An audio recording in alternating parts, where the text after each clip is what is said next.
Hi friends, welcome back. तो भाई तालिबान को मिला बलूच का साथ, टूट के कगार में पाक। चलो भैया देखते हैं। तो ये तो डेवलपमेंट तो देखते हैं क्या वही चक्कर है। है। तालिबान और बलूचिस्तान मतलब जो लोग जो हैं मिल आपस गए में हो रहे हैं, हैं, देखते हैं क्या इकट्ठे होता है। हो रहे हैं। राइट। तो चलो वीडियो शुरू करते हैं। वीडियो शुरू करने से पहले अगर आप चैनल पर नए हो और आपने अभी तक सब्सक्राइब नहीं किया तो जल्दी से पहले सब्सक्राइब के बटन और बेल आइकन को क्लिक कर लो ताकि आपको हमारे सारे न्यू वीडियोस के नोटिफिकेशन मिल जाएं जैसे हम अपलोड करें। अगर आपको वीडियो पसंद है प्लीज लाइक एंड शेयर। चलिए शुरू करते हैं।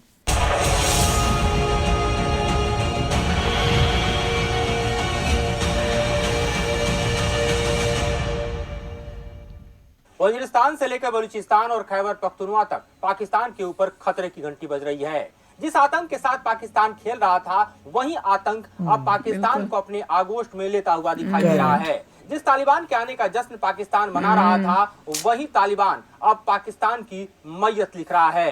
एक नया गठजोड़ सामने आया है तालिबान के बीच और बलूच विद्रोहियों के बीच। एक ऐसा गठजोड़ जिससे इस्लामाबाद की सत्ता हिली पड़ी है, जिससे पाकिस्तान की आर्मी की नींद उड़ी पड़ी है। नमस्कार, मैं हूं मधुरेंद्र कुमार और आप देख रहे हैं मेरे साथ रणनीति। आज हम रणनीति में आपको बतलाने वाले हैं कि किस तरह से वजीरिस्तान से लेकर बलूचिस्तान तक सुलग रहा है, खैबर पख्तूनख्वा से लेकर इस्लामाबाद तक इस वक्त खतरे में दिखाई दे रहा है। ये खतरा इसलिए बड़ा है कि जिस तालिबान ने अपनी सत्ता को स्थापित करने के बाद पाकिस्तान की तरफ रुख किया है, वो पाकिस्तान की सत्ता व्यवस्था और पाकिस्तान की आर्मी से संभाले नहीं संभल रही। जी हाँ, अभी तो जो कि यूएसए की भी तालिबान का यानी तहरीके तालिबान पाकिस्तान, उसने बलूचिस्तान के मकरान के हिस्से में जो बलूच विद्रोही हैं उनके साथ एक बड़ा गठजोड़ किया है और इस गठजोड़ का ऐलान खुद टीटीपी के प्रमुख ने किया है। जी हाँ, टीटीपी के प्रमुख अबू मंसूर की बात करें तो उन्होंने जो मकरान के बलूच विद्रोही हैं, दरअसल उनके सबसे बड़े नेता जो मजार बलूच हैं उनके साथ गठजोड़ का ऐलान करते हुए पाकिस्तान की सत्ता व्यवस्था के खिलाफ जिहाद का ऐलान कर दिया है। एक ऐसा ऐलान जिससे पाकिस्तान के आर्मी चीफ इस वक्त जो है समझ नहीं पा रहे कि किस तरह से निपटना है। ये इसलिए क्योंकि अगर पिछले हफ्ते 10 दिन की हुई घटनाओं पर नजर दौड़ा लें तो बन्नू में हुई पाकिस्तान आर्मी के खिलाफ हमले की बात हो, या फिर कोयटा में हुआ ब्लास्ट हो, या फिर वजीरिस्तान में जिस तरह से पाकिस्तान और सीधे सीधे तालिबान के बीच जो भिड़ंत हुई उसकी स्थिति के बारे में हम अगर नजर डालें, या फिर आप खैबर पख्तूनख्वा के इलाके में जाके देखें तो जहां पर तालिबान ने अपना झंडा लहरा दिया, और उतना ही नहीं वजीरिस्तान के भी कई हिस्सों में तालिबान ने अपना झंडा लहरा के इस बात का ऐलान कर दिया कि दरअसल पाकिस्तान की सीमा को नहीं मानते, ड्यूरेंट लाइन को नहीं मानते, इस इलाके को तालिबान दरअसल अपना हिस्सा मानता है। एक तरह से सीमा विवाद जो तालिबान और पाकिस्तान के बीच छिड़ा हुआ है वो पाकिस्तान पर तो भारी पड़ ही रहा है, लेकिन बलूचिस्तान जो अपनी आजादी की जंग लंबे समय से लड़ रहा है उसे अब तालिबान के साथ एक नया गठजोड़ मिल गया है। ये इतना डेडली कॉम्बिनेशन है जिसके चलते इस वक्त पाकिस्तान के आर्मी प्रमुख जनरल मुनीर समझ नहीं पा रहे हैं कि किस तरह का ऑपरेशन अभी भी तो बने थे जनरल का, सारी मुसीबत मेरे टाइम में आई है। अब सिर्फ वजीरिस्तान, बलूचिस्तान, खैबर पख्तूनख्वा के इलाके तक सीमित नहीं है, बल्कि ये खतरा सीधे सीधे इस्लामाबाद के ऊपर लटकता दिखाई दे रहा है। इस खतरे मैरियट होटल की न्यूज भी शायद इसी से कनेक्टेड हो। और पाकिस्तान की सत्ता व्यवस्था को इस वक्त नेतृत्व कह रहे शहबाज शरीफ तक ही सीमित नहीं है, बल्कि अमेरिका से लेके यूके और अब तो सऊदी अरब भी खतरे की घंटी बजा चुका है। देखा, मैं वही कह रही थी ना, पिछले दिनों ही 24 घंटे के भीतर की घटना बतला रहा हूं मैं, उसने अपने नागरिकों और खासतौर पर राजनयिकों को आगाह किया कि वो इस्लामाबाद के सबसे बड़े होटल मैरियट से अपनी दूरी बना लें और अपने घर से बाहर निकले तो सोच समझकर, क्योंकि कहीं भी किसी तरह का खतरा उनको अपनी जद में ले सकता है। वापस बुला लो भाई, बोलो कम आउट ऑफ पाकिस्तान। जिस तरह से गाड़ी को जब आर्मी के ऑफिसर्स ने रोकने की कोशिश की, सुरक्षा व्यवस्था के लोगों ने रोकने की कोशिश की और आत्मघाती हमले में वहां पर लोग मारे गए, उससे साफ समझ में आ रहा है कि इस वक्त पाकिस्तान के भीतर का जो चरमपंथ है, जो पाकिस्तान जोर से आता है तोड़ने के लिए, पाकिस्तान के लिए ही नासूर बन चुका है, इस वक्त सबसे बड़ा सरदर्द बन चुका है। आतंकवाद की फसल को पाकिस्तान भारत के खिलाफ योजनाएं और षड्यंत्र के जाल बुनता था, वही आतंकवाद इस वक्त पाकिस्तान को अपनी जद में ले रहा है। और सबसे बड़ा खतरा तालिबान ने पैदा किया है, जिस तालिबान के अफगानिस्तान में आने का जश्न इस्लामाबाद मना रहा था। इस्लामाबाद में सत्ता तो बदल गई, लेकिन तालिबान का जो नया सरदर्द इस वक्त खड़ा हुआ है उससे निपटना इस वक्त पाकिस्तान की आर्मी और पाकिस्तान की सत्ता व्यवस्था के लिए सबसे बड़ा चैलेंज बन चुका है। पहले अमेरिका, फिर उसके बाद यूके और अब सऊदी अरब ने भी एडवाइजरी जारी करते हुए अपने नागरिकों को आगाह किया है कि वो इस्लामाबाद में चौकन्ना रहें, चौकस रहें, किसी भी तरह के असुनियोजित यात्रा को न करें, बाहर न निकलें, क्योंकि आतंक का खतरा इस वक्त पाकिस्तान में गहरा सब चुका अपने है। अपने लोगों को वो बोलो, कहीं आ भी जाओ आतंक वापस, का शिकार हो सकते पता तो हैं। चले और इतना ही पाकिस्तान को नहीं, भी। बल्कि एडवाइजरी सऊदी अरब के अपने नागरिकों के लिए भी है कि वो पाकिस्तान यात्रा न करें। तो पाकिस्तान में इस वक्त कुछ बड़ा होने वाला है, इसका अंदेशा अमेरिका को है, इसका अंदेशा यूके को है, इसका अंदेशा इस वक्त सऊदी अरब को भी है। और एक के बाद एक दुनिया के देश जो हैं वो पाकिस्तान की तरफ रुख करने से अपने नागरिकों को मना कर रहे हैं और ये बता रहे हैं कि पाकिस्तान इस वक्त खतरे से खाली नहीं है। और इस खतरे की घंटी इसलिए भी बढ़ती जा रही है क्योंकि हम देखें तो इस वक्त जो अफगानिस्तान से लगी हुई पूरी सीमा रेखा है पाकिस्तान की, यानी वजीरिस्तान से लेकर खैबर पख्तूनख्वा की, वो अशांत हो चुकी है। इन इलाकों में घुसे तालिबानी आतंकियों ने पाकिस्तान के लिए एक नया चैलेंज पेश किया है, क्योंकि वो दरअसल पाकिस्तान को भी तालिबान बनाना चाहते हैं। सबसे बड़ी बात कि वजीरिस्तान जो है वो एक तरह से तालिबान चाहता है कि उसके हिस्से की तरफ आ जाए। और बलूचिस्तान की बात करें तो बलूचिस्तान तो अपने आप को एक अलग देश ही बनाना चाहता है, जिसको लेकर बलूच विद्रोहियों की एक लंबी लड़ाई चल रही है।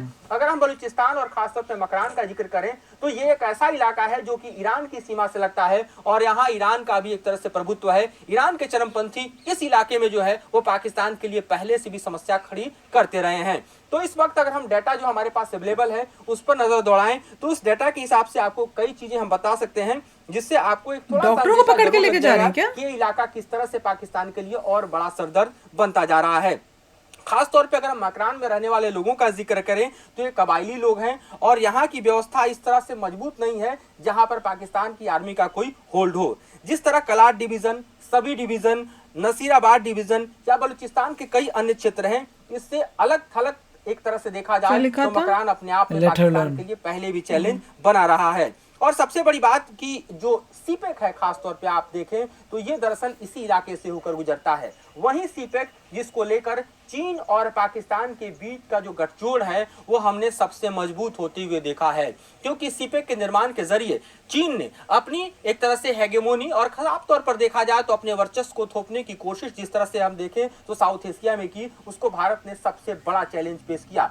लेकिन यही सीपेक जो है वो एक तरफ से देखा जाए तो पाकिस्तान अधिकृत कश्मीर में भारत की संप्रभुता को चैलेंज करता है, जिसे बार बार भारत ने ललकारा है। तो दूसरी तरफ अगर बलूचिस्तान में देखिए तो ये गुजरता हुआ सीपेक जो है उसको बलूच विद्रोहियों ने भी चैलेंज किया है और वहां भी दरअसल अपने प्रोजेक्ट को पूरा कर पाना चीन के लिए मुफीद नहीं है। पाक आर्मी और चीन की आर्मी दोनों मिलकर भी अपने प्रोजेक्ट वहां पूरा नहीं कर पा रही है और अब तालिबान और बलूचिस्तान दोनों के ही हमले की जद में आने वाला है, क्योंकि इसकी रक्षा की जो सबसे बड़ी जिम्मेदारी पाक आर्मी ने संभाल रखी है वो अपने क्षेत्र को बचाने के लिए, अपने इस बलूचिस्तान के इलाके को बचाने के लिए अब जद्दोजहद करेगी, न कि सीपे को बचाने के लिए। तो इस वक्त खराब होते जो हालात है दरअसल पाकिस्तान के, वो दरअसल पाकिस्तान की सत्ता व्यवस्था के संभाले नहीं संभल रहे। इसकी कुछ और भी वजह हैं जो हम बता दें आपको।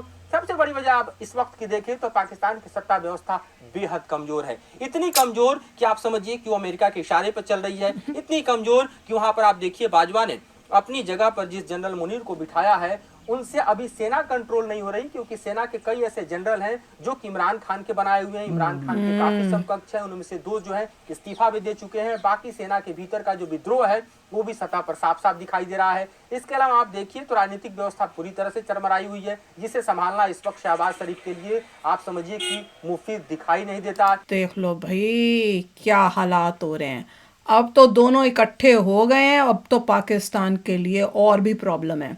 पर इन्होंने बोला बहुत ठीक है कि जो तुम खड़ा कर रहे थे इंडिया के लिए, जो तुमने कोशिश की कि भैया हम ये सब करें और इंडिया के ऊपर ये डालेंगे, वही अब तुम फेस कर रहे हो। समझ रहे हो ना? अल्टीमेटली हुआ ये था कि जब तालिबान पावर में आया है तो तालिबान ने असेसमेंट किया, उनको नज़र आया है कि इंडिया ने हमारे लिए मतलब अफ़गानिस्तान के लिए हमेशा अच्छा किया है।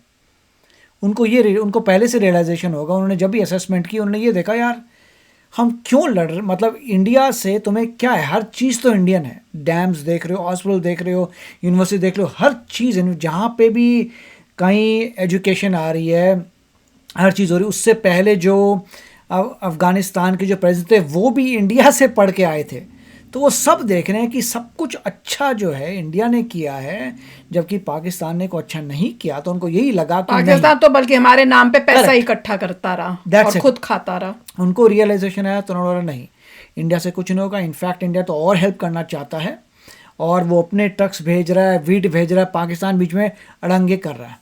That's how it is. उसके बाद जो है जब उनका ये हो रहा है, और बलूचिस्तान वालों ने भी कॉन्टैक्ट किया होगा कि आपको हेल्प करनी है तो हमारी हेल्प कर दो, हम भी चाहते हैं यहाँ से मुक्ति, तो देखते हैं क्या होता है। अभी तक देखिए कोई मतलब अगर ये बहुत ही बड़ा रेवोल्यूशन हो सकता है तभी कुछ चेंज आएगा, परंतु अगर छोटा मोटा रहेगा तो I don't think anything is going to happen. ये डिपेंड करेगा टोटली मेरे ख्याल से तालिबान के पास, क्योंकि तालिबान के पास पूरा अफगानिस्तान है, तो अब ये कह सकते हैं तालिबान कुछ कर सकता है ऑपरेशंस, वो देखना पड़ेगा कि क्या करता है। बिल्कुल। और जहाँ पे जैसे बता रहे हैं कि यूएसए, यूके और सऊदी अरब, तीन सब ने, यूएई ने, सब ने ही बोल हाँ। दिया है कि भैया वहाँ पे कंडीशन इस टाइप की है, मत जाओ या सेफ रहो या घर से बाहर मत निकलो। तो उससे सीरियसनेस ऑफ द प्रॉब्लम तो दिख ही रही है, पाकिस्तान से जो है ये सब संभल नहीं रहा है। तो चलो देखते रहेंगे न्यूज़ और पता करते रहेंगे आगे क्या चल रहा है। अभी तक तो लग रहा है कि सिचुएशन ख़राब होने वाली है और होती जाएगी, बद से बदतर होती जाएगी। तो चलो फ्रेंड्स चलते हैं, मिलेंगे नेक्स्ट वीडियो में बहुत ही जल्द। Till then take care and bye bye. तो अगर आप मेरे इस चैनल पे नए हो तो जल्दी से सब्सक्राइब के बटन को हिट करो और बेल आइकन को क्लिक करो, ताकि आपको मेरा जब नया वीडियो मैं लगाऊं आपको उसके बारे में जल्दी से पता चल जाए।